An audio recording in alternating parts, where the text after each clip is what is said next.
Bonjour à tous, vous êtes sur C'est Demain. Bienvenue dans cette nouvelle édition de votre magazine d'information 7 jours en Chine qui vous présente tous les mercredis soirs à 22h l'actualité chinoise la plus pertinente des 7 derniers jours. On ouvre cette édition avec la mission lunaire chinoise et les premiers clichés pris sur la Lune. En effet, le rover et le module lunaire chinois se sont pris mutuellement en photo sur la surface de la Lune. La veille, les deux appareils s'étaient posés en douceur sur l'astre de la nuit. C'est une première en 40 ans et une prouesse technique qui fait de la Chine le troisième pays à explorer la Lune après les États-Unis et l'ex-Union soviétique. Jubilation sur la base. Le module Chang'e 3 et le rover Lapin de Jade sont pris en photo. La mission est un succès et les ingénieurs sont récompensés de tout leur travail. La transmission de données est normale et complète. Les images reçues sont très claires. Le rover et le module sont dans des conditions stables. Je déclare la mission Chang'e 3 réussie.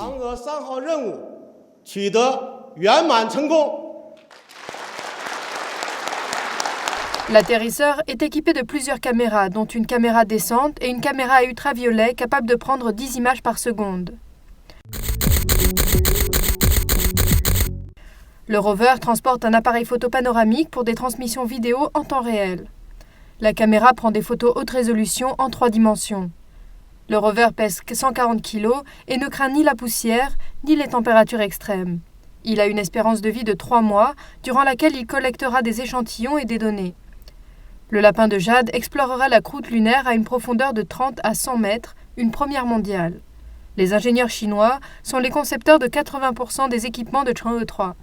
Et leur travail ne fait que commencer. La direction du pays a décidé d'une rencontre de haut rang pour définir un plan plus détaillé de l'aménagement urbain du pays.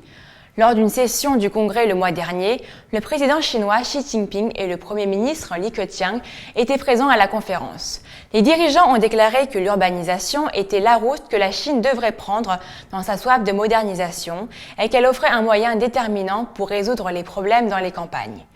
L'intégration des ouvriers migrants se fera progressivement dans les villes et leurs restrictions ménagères seront totalement supprimées dans les petites et les grandes villes. Le pays mettra aussi en place des conditions raisonnables pour s'installer dans les grandes villes en contrôlant strictement les populations dans les mégapoles. La rencontre propose au gouvernement local des manières de combattre les défis fiscaux qui ralentissent l'élan vers l'urbanisation. La réforme de l'économie fait partie des priorités de la Chine pour l'année à venir. Shenzhen, au nord de Hong Kong, a créé une nouvelle zone économique spéciale pour accueillir les entreprises de l'industrie des services. Des politiques plus souples seront mises en œuvre, surtout dans la finance. C'est à Shenzhen qu'a été créée la première zone économique spéciale. C'est maintenant une zone pilote pour le secteur des services avec la création de la zone de coopération Tianhai-Shenzhen-Hong Kong pour une industrie des services modernes. Pour explorer la réforme financière, les entreprises basées à Tianhai bénéficieront de politiques souples. Tianhai est l'une des premières zones à permettre des prêts transfrontaliers en yuan chinois. Les entreprises habilitées peuvent émettre des obligations en yuan pour les investisseurs hongkongais, ou bien établir des fonds de capital investissement à Hong Kong. Elle permet aussi à des fonds de capital investissement étrangers d'investir à Tianhai. Les obligations transfrontalières ont déjà dépassé 10 milliards de yuan. La zone de 15 km² est conçue pour devenir un énorme quartier des affaires pour les services financiers, la logistique et les services informatiques. Tianhai est construite sur un terrain gagné sur la mer. La construction de l'infrastructure sera terminée d'ici 2015. Pour le gouvernement, cette zone sera un centre de l'industrie des services dans la région Asie-Pacifique. Alors que l'industrie manufacturière chinoise se stabilise, les entreprises cherchent des moyens de tirer parti des services. Tianhai devient ainsi un lieu apprécié des entrepreneurs, avec plus de 2600 entreprises qui sont venues sur place.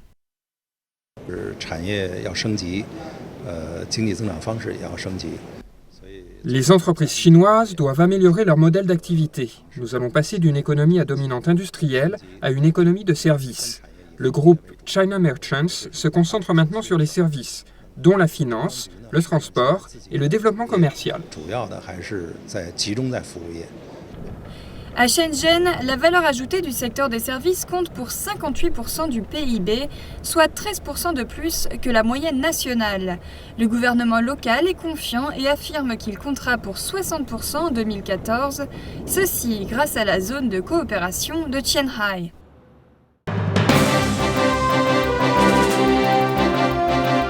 Les personnes désireuses de se mettre au Kung-Fu pourront prendre des leçons gratuites d'arts martiaux au parc Qingwu à Shanghai, autrefois nommé Chuyang. Le parc vient juste d'être rebaptisé. Le parc Qingwu tient son nom de la fédération d'arts martiaux fondée par le maître chinois du Kung-Fu, Huo Yuanjia, au début du siècle dernier à Shanghai. Celui-ci sera en réfection jusqu'au mois de juin 2014. En attendant, des sculptures de bronze à l'effigie des héros des arts martiaux seront présentées, ainsi que des trophées remportés par les plus grands maîtres. Le nouveau parc comportera un centre d'entraînement où les grands professionnels des arts martiaux donneront des cours de kung-fu gratuits pour les locaux et les expatriés.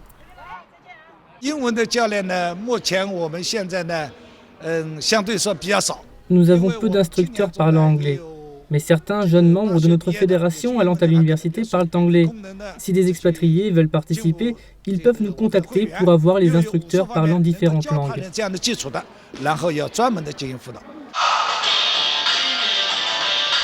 Quelques 56 pays d'Amérique du Nord et d'Asie du Sud-Est ont établi des associations qui promeuvent les arts martiaux Qingwu.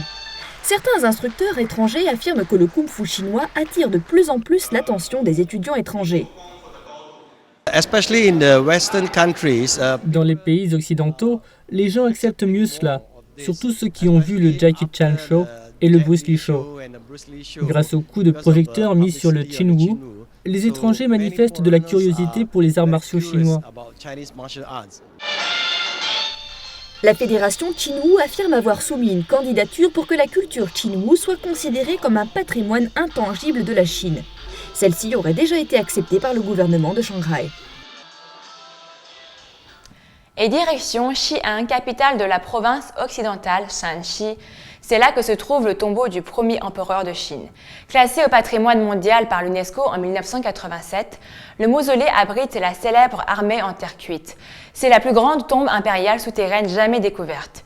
De nombreux objets ont été mis à jour par les archéologues. Sur le site du mausolée de l'empereur Qin Shi Huang, une armure de pierre nouvellement restaurée est enfin présentée au public. Chaque pièce de l'armure a une forme qui lui est propre. Elles sont reliées par des fils de bronze pour assurer la flexibilité. Ceci est la première armure que nous avons restaurée. Elle est constituée de 612 pièces et est divisée en 3 parties. Chaque pièce est équipée de petits trous pour les fils de bronze. Elles sont délicatement fabriquées. Ceci a été conçu pour s'adapter à la forme du visage. C'est la toute première fois qu'une armure de la dynastie Qing est découverte. Et il en reste encore beaucoup sous terre. Les archéologues travaillent sur une zone large de 13 000 mètres carrés. Jusqu'ici, seuls 500 mètres carrés ont été fouillés. Dans cette zone, nous avons retrouvé des dizaines de pièces en pierre, des casques et une impressionnante coquille. 87 pièces ont été mises à jour jusqu'ici. Les archéologues estiment qu'il pourrait y avoir plus de 6000 pièces encore enfouies. Pour le néophyte, elles se ressemblent toutes, mais les spécialistes ont repéré une hiérarchie très stricte dans les formes.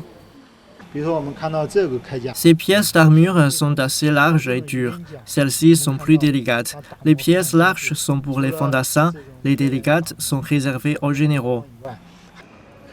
Outre l'armure et des casques, les archéologues ont également découvert des armures équestres et des morceaux de chars. Cela prouve qu'un immense entrepôt d'armures se trouve encore quelque part sur le site du mausolée. Et un coup de jeune pour une merveille d'architecture. Le système d'irrigation du Tutianyan a été construit il y a 2200 ans et se trouve encore dans l'actuelle province du Sichuan, dans le sud-ouest de la Chine. Nombre de découvertes archéologiques ont été faites dans cette région et les archéologues font de nouvelles recherches alors que débutent des travaux de rénovation.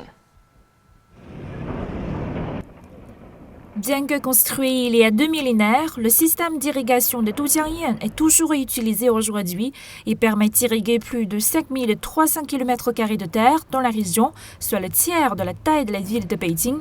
Les travaux de rénovation en cours, qui ont commencé avec la saison sèche, sont les plus importants depuis 2002. Mais ce système d'irrigation est également une fenêtre importante pour les découvertes archéologiques. Nous avons trouvé cette statue durant les travaux de rénovation en 1974. Elle a près de 2000 ans. Il y a des inscriptions sur sa poitrine et sur les feuilles ici, qui nous indiquent qu'elle a été réalisée à la demande de Li Ping, qui a construit le système d'irrigation de Tujiangyan. La statue fait près de 3 mètres de haut, pèse 4,5 tonnes et est remarquablement bien préservée. Elle représente un travailleur de Tujiangyan. Les archéologues pensent qu'elle faisait partie d'un groupe de 3 statues formant une scène. La tête de la statue et une partie de ses épaules ont été emportées par l'eau. Les inscriptions ne sont plus lisibles non plus. Les archéologues ont retrouvé 2 de ces 3 statues il y a 38 ans et espèrent compléter la scène grâce aux travaux actuels de rénovation. L'une des procédures critiques de ces rénovations est de retirer les résidus de boue. Les ingénieurs savent à présent comment réguler ces résidus grâce aux barres de métal qui, il y a 2000 ans déjà, indiquaient le niveau optimal de boue pour que le projet fonctionne. Avec le temps, ces barres sont également devenues des artefacts historiques. Ces 4 barres ici datent des 4 dernières périodes de l'histoire de la Chine. La première a été installée sous la dynastie Ming, la deuxième sous les Qin, la troisième sous la République de Chine et enfin la dernière sous la République populaire de Chine. La prochaine rénovation aura lieu dans 20 ans et les archéologues sont décidés à exhumer du passé autant de choses qu'ils le pourront. Merci à tous de nous avoir suivis et je vous dis à la semaine prochaine, mercredi 22h, pour un nouvel épisode de votre magazine d'information 7 jours en Chine.